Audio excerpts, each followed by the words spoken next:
All right, guys, welcome to the Digital Barbell Podcast. This is episode number 68. Thank you all Fourth take. for tuning in. I'm so glad there's not a behind the scenes of this, of us checking the mics, trying to get the dogs all situated. I got to pee, all that stuff. But anyway, here we are. We're glad you guys are here. We got a sponsor this episode? We do. Who we got? Okay, I mean, they should really be a sponsor because... What do you mean really be a sponsor? Like, really be a sponsor. Because we suggest this company to a lot of people, but it's a twofold. Okay. Public Goods is our sponsor. So it's a company that we use to get like soap, cleaning products, detergents, and it just like kind of, it's sustainable products. They have great packaging.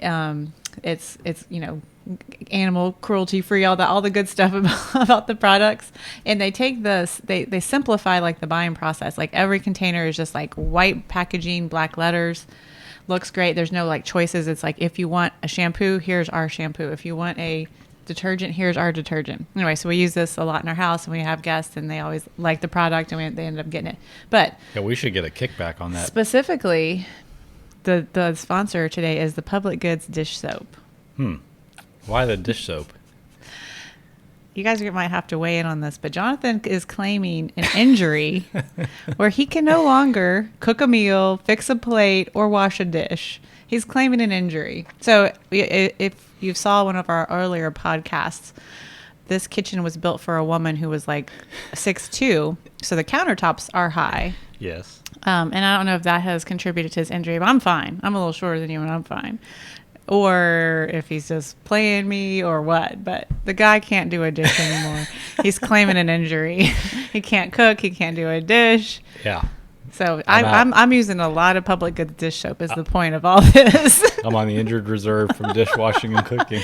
He's literally saying the pans are too heavy to hold. I got two things going on. Okay, let's explain. I've had something going on with my shoulder/neck for the last 6-8 weeks. Yeah, you have. I don't know if that's dishwashing related, but go ahead. It might not. It's definitely not dishwashing related, but it's when I spend a lot of time with my head in the down position, it makes my traps and my upper neck fire up, and it's just like, it's miserable. Okay.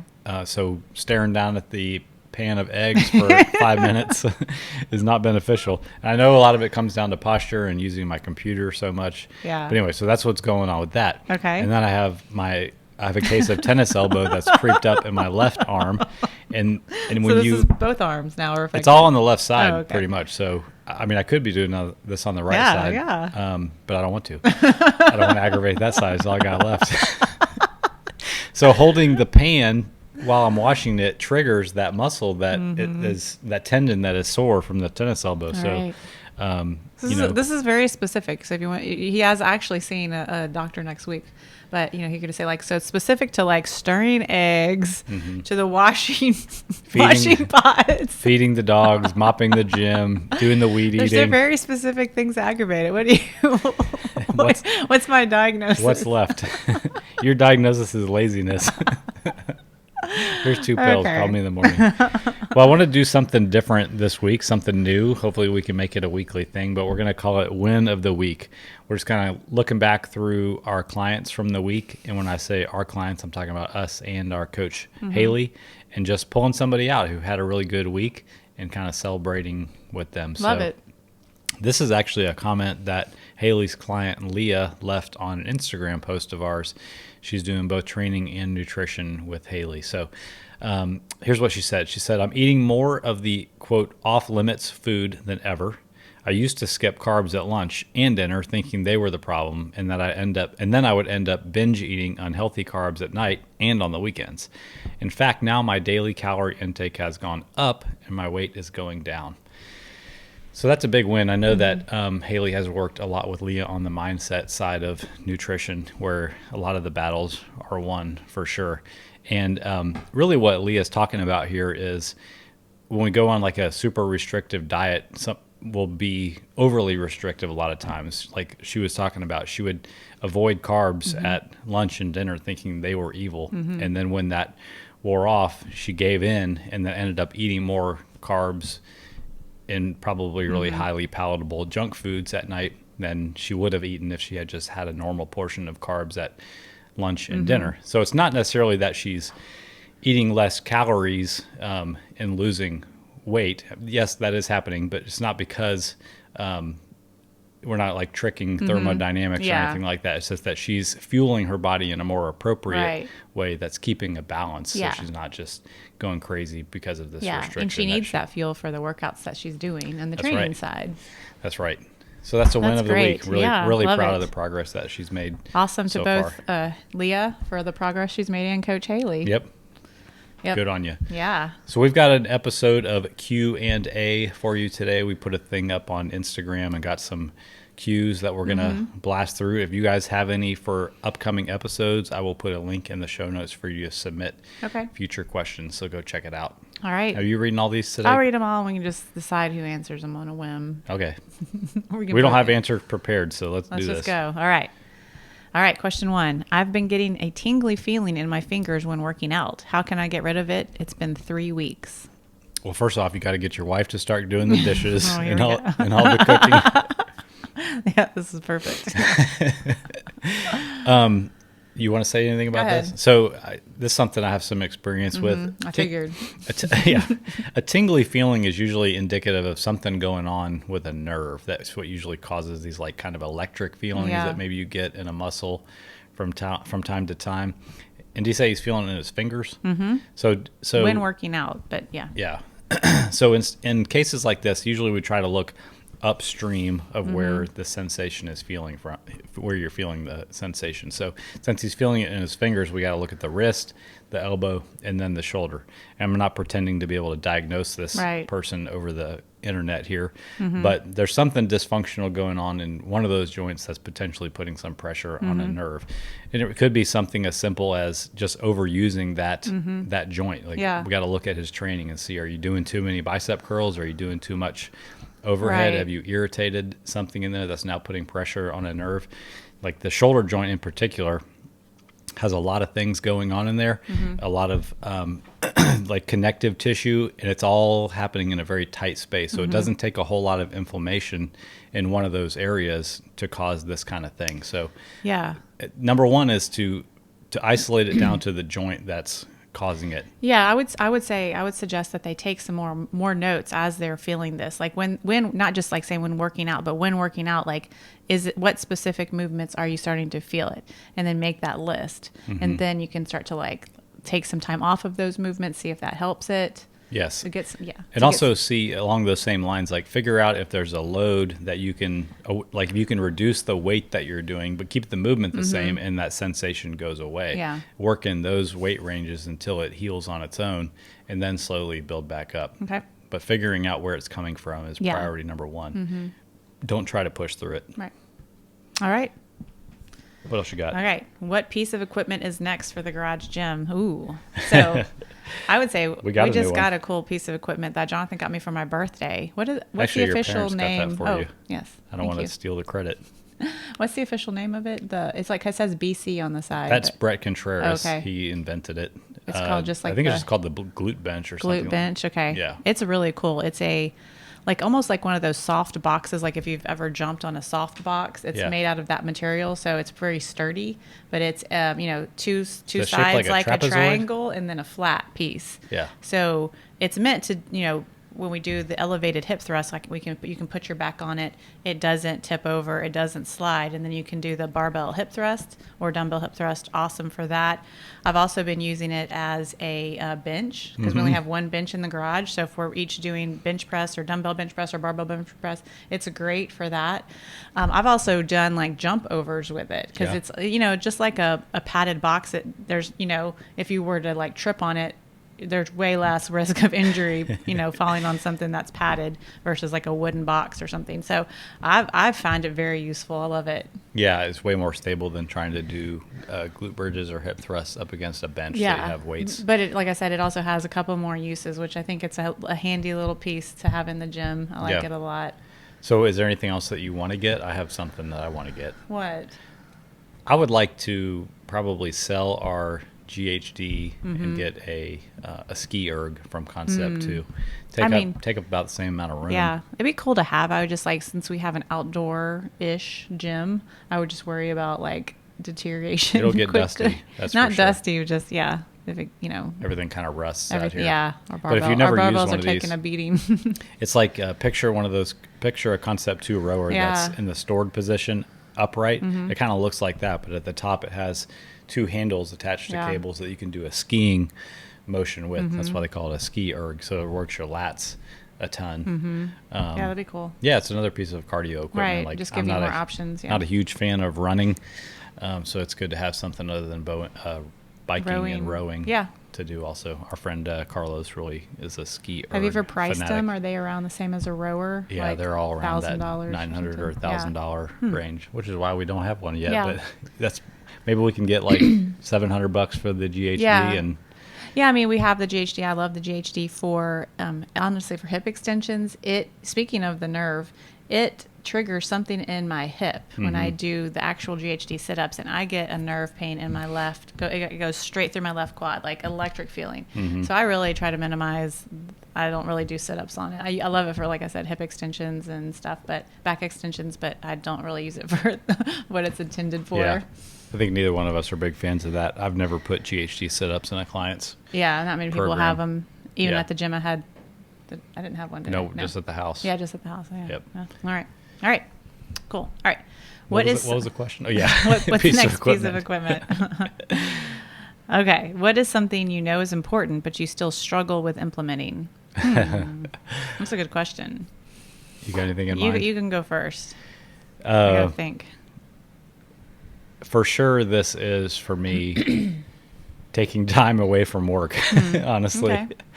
It's just that balance, I struggle with it. I struggle with turning off my brain. And maybe that's just how I've always been, even before we were doing digital barbell full time. I'm always processing what else needs to be done and what else can I be doing. And I know that if I would just disconnect more and spend more time in the moment, that my time at work would be more productive, and I'd get more out of the non-work time also. Yeah. So that's something that I'm working on for sure. I would say I'm in the same boat with you. Yeah. It's very, very similar. Just like, I think we both struggle with doing things on purpose when we're not invited or when there's no guests. Yeah. And so we will never just go drive somewhere and go see something, or let's go paddleboard in Austin today. Go do that, go eat somewhere just together. The list could go on and on forever, unless we're invited or unless there's guests, then we entertain and we're like, hey, let's make this like we look at the week here, here's all the plans we want to, here's all the things we want to do. So I think that's one thing I know it's important, for a good life balance, and to just get out there. And I always end up getting more out of it than I thought if I do these little bitty things. Just we end up doing on a road trip, we end up having better conversations and getting more done at work than if we're just at home and in our routine. It's weird. Yeah. It's just if you get out of your element a little bit, sometimes it just opens your mind up a little bit more. Yep. 100%. Yeah. All right. What kind of workout clothes do you guys like? I haven't read these questions yet. So, all right. What kind? I can answer this one easy. Noble. You're wearing a Noble shirt. Am I? Yeah. I'm not wearing workout clothes today, but Noble. Why do you like Noble clothes so much? I love the quality and I love the style of the clothes. It's really good quality clothes.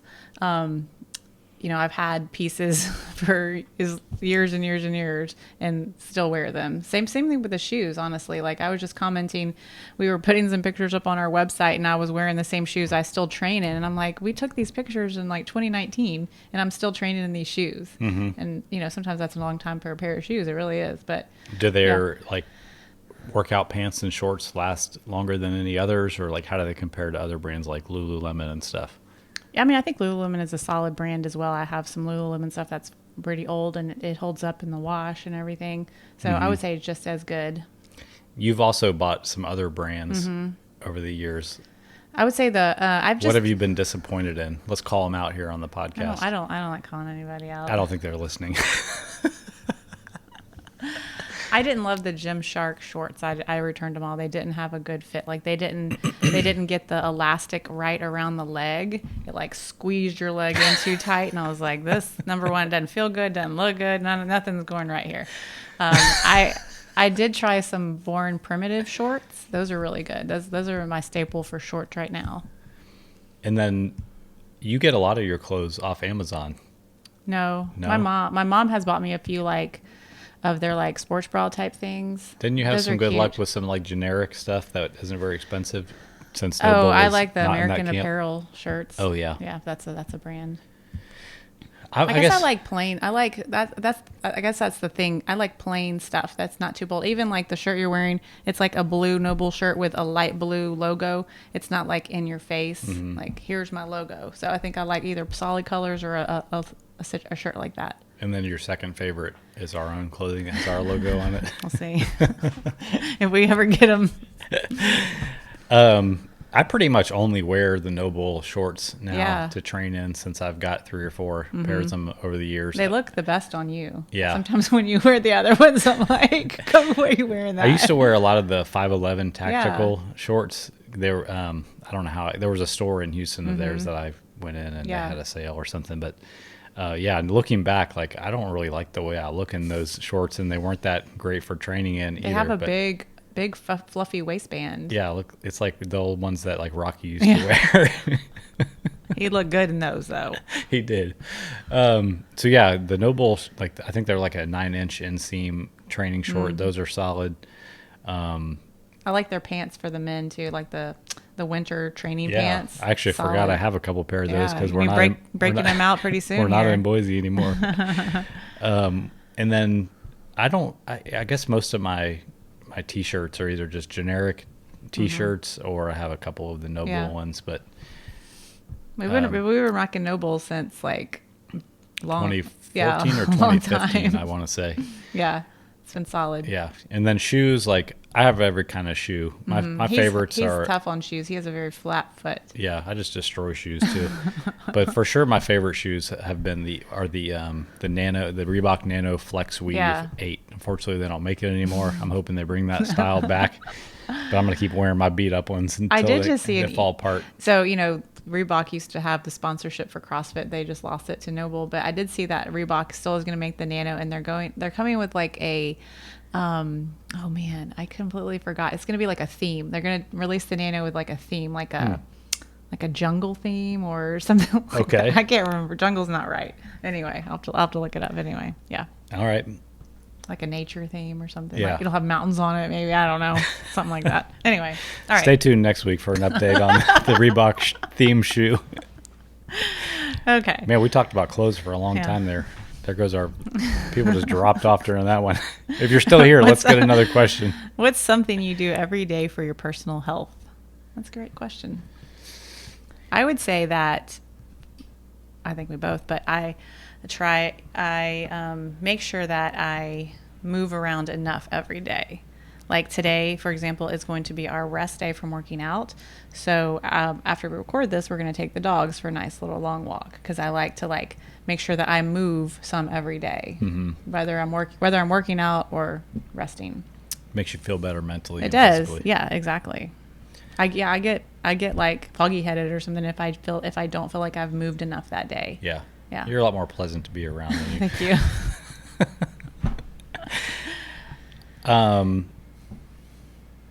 Not recently, but I cook food every day. I know that sounds kind of silly, but what was the exact question? What's something you do every day for your personal health? Yeah, I mean that might sound simple, but you'd be shocked. Or just make sure that we have food.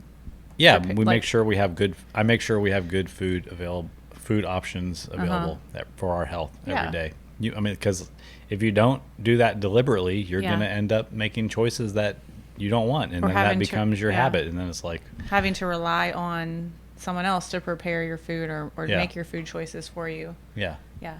Like, for example, you want to talk about the tacos you ate the other night? Oh my gosh, yeah. I'm actually wearing the shorts I ate those tacos in, and they have a stain on them from all the grease that were on those tacos. So my dad was in town. We took him to an outdoor bar that had some food trucks. I wasn't really that hungry, but I ordered some brisket tacos, and it was, I don't know, maybe an hour before they were closing, and maybe that's why they did this, but there must have been 4 ounces of brisket on each taco. That's a quarter pound per taco, along with a bunch of other cheese. And anyway, like, they served it to me in this little paper boat, like you get a hot dog in at a baseball game. And I could see just a puddle of grease in the bottom of this thing. And because I'm weak, I ate both of them. And man, I felt like garbage. Yeah. Almost immediately. I don't even know why I finished them. They were pretty delicious. That's probably why I finished them. But I had heartburn. I couldn't get to sleep that night. And it got me thinking, like, you know, if this is the normal thing, if this was the way that I ate and I relied on somebody else showing me what a portion was. Or how much fat is in a dish. And not to mention, the actual calorie content and the macronutrient breakdown of it. But just the sheer volume alone, like if that was my routine, I would easily gain a pound a week if I, did that 3, 4, 5 times per week. So, one of the ways we avoid that is by having more control over our own food. That way, when I go out and do that and accidentally eat 1,000 calories in tacos, it's not the norm and it's not a big deal. But if that was just our normal routine and our habit wasn't to prepare most of our own food on our own, be a train wreck. Yeah, and that comes down to like being prepared on just your normal nights that you're at home, and then saving those times when you're going to eat out to let that be the experience. Like we were taking your dad out, we were getting food truck meals, and that was our experience with your dad that night. So if we like just relied on picking up those tacos 3 nights a week because we didn't prepare our own food, it would be, like you said, a totally different story. Yeah. And like it would reflect in like weight gain per week. Yeah, it just felt like garbage too. Yeah. I had like a brisket hangover. You did. I had the meat sweats that night. Didn't get a very good sleep. Even after I fell asleep with the heartburn. Yeah. Like, you don't want me to tell more about my meat sweats? I don't. Saving those times when you are going to splurge for the times that mean something. Yeah. And just preparing your food for your everyday meals. Yep. All right. So that's what I do for my health. There you go. All right. Long-winded answer. Okay. I want to start riding my bike more often for exercise, but I don't want to lose my strength. How much do I need to keep lifting to maintain my progress? This actually came from a client that has done nutrition coaching with us a few times, and she's taken herself through different cutting and bulking cycles. Okay.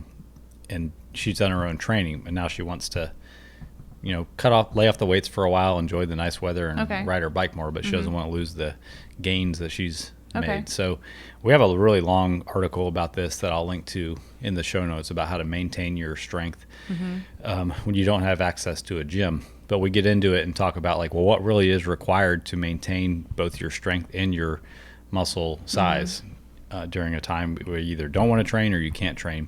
So if you want to know like the whole nitty gritty and actually look at some sample training programs to make this happen, check out the article. But the long and short of it is the research shows that kind of the sweet spot for maintaining your strength in muscle is somewhere around 8 to 10 hard sets of an exercise per muscle group per week, and try to spread that out over 2 training sessions. You're probably not going to hit each muscle 9 times it's going to be a really long training session trying to hit your whole body with 8 to 10 sets in one training session. So spread it out over 2 training sessions. And just as a reminder, a hard set is one where you bring your muscles to within about 80% of what you could have done. So leave a couple reps in the tank and try to focus those workouts that you're going to do on exercises that use more than one muscle group at a time, just to make it more efficient. These are the big boys like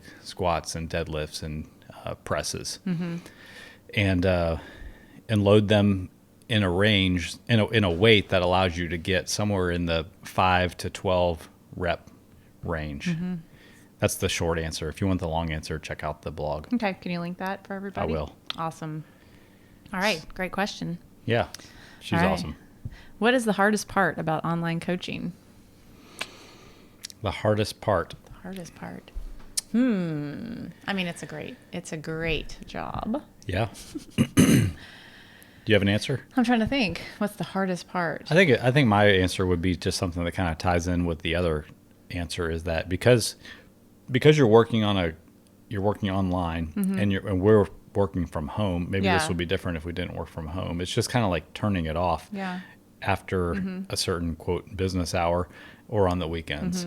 That's really the hardest part. I mean, it'd be nice if we could connect face to face with our clients more often, but I would say we formed some pretty darn deep and personal relationships with people. We really have through the internet. That was going to be my answer first of all, because I went from owning a gym to online coaching was, the immediate, like, I don't see these people face to face and like have conversations every day. But I really think like that as the business has grown and as we've just gotten into more of the routine, we do get to develop these great relationships with people. And, we're not limited to just like a specific area where we have relationships with people all over the country, which is really cool. Yeah. But yeah, so do you agree with the hardest part? Well, I was going to say the personal relationships, but now, I'm kind of like, we're doing good on that. I think it's, it's like, like you said, it's not a face-to-face relationship, but there is a level of relationship that you get with the clients. Yeah. And sometimes maybe even more so than like if they were able, if like in the gym, sometimes people are just so limited on time. They had to run in and run out, and you really didn't get to create a relationship with them just because of the time limitations. But when you kind of have like a more open time frame, like they're doing it on their time, we're doing it on our time, like you can kind of develop more of a relationship, honestly. And we might interact with the same person like 3 or 4 times in a day. Yeah. Yep. Very cool. Great question. All right. Have you ever worked with clients who are hard gainers?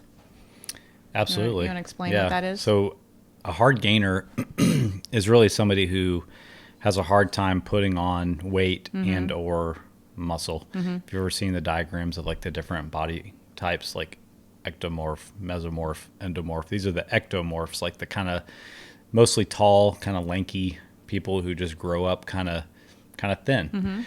And hard gainer just means like they think that they're doing the things that are going to cause them to get bigger and stronger, but it's just not happening.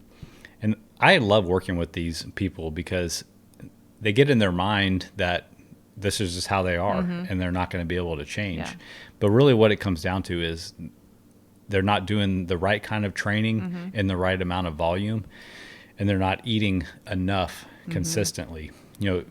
Just like somebody who is trying to lose fat, they have a general way that they eat most days. It's kind of their habit. Yeah. Well, the same thing with somebody who's thin and needs to gain weight. They eat based on their hunger cues and their routine. And having a coach in both directions, whether you're trying to lose fat or you're trying to gain, challenges you. They have an outside perspective of what you're really capable of and what you need to do. And they can guide and push you past your own comfort zone and know when it's okay to push and when you need to pull back. Yeah.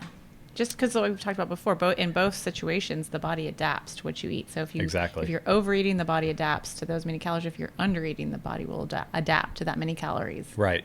And these people sometimes have a unique metabolism where their body is just constantly burning a lot of calories. So they may have to push into a calorie surplus that might normally cause somebody else to gain a lot of fat just to see muscle growth. Right. So whereas a normal person in a bulk might be in that 10% surplus range to avoid gaining fat, we may have to push a quote hard gainer into the 20-25% calorie surplus range before we really start seeing the needle move. Okay. And then you find a lot of hard gainers, they're doing way too much cardio for what their goals are, and they're not doing enough strength-based training. They're doing a lot more like isolative compound stuff, or doing more plyometrics, or maybe only doing something like Orange Theory or CrossFit or something like that. So fine-tuning their training with a more strength bias and really focusing on progressive overload over time, combined with the extra calories. You can turn anybody from a hard gainer into a mass gainer. All right. I love working with hard gainers. Awesome. All right. How many clients have you? One more thing on that. And that goes for male and females. We have female clients who we're helping gain weight. So it's not just guys that I'm talking about here. Yeah. The same principles carry over for men and women. All right. Sorry. Sounds good. All right. How many clients have you worked with online? We should have looked up this number. We don't have a exact number. Yeah. I could probably get pretty close just a guessing. Give me a guess. Can I give you a big range? Yeah. I would say it's between 350 and 450 people. Yeah, I was going to say the same thing. Yeah. Yeah. It's right in that range. Yeah. I remember when we were living in Boise, we celebrated having 100 clients at once when we crossed that threshold, 100 active clients. Yeah.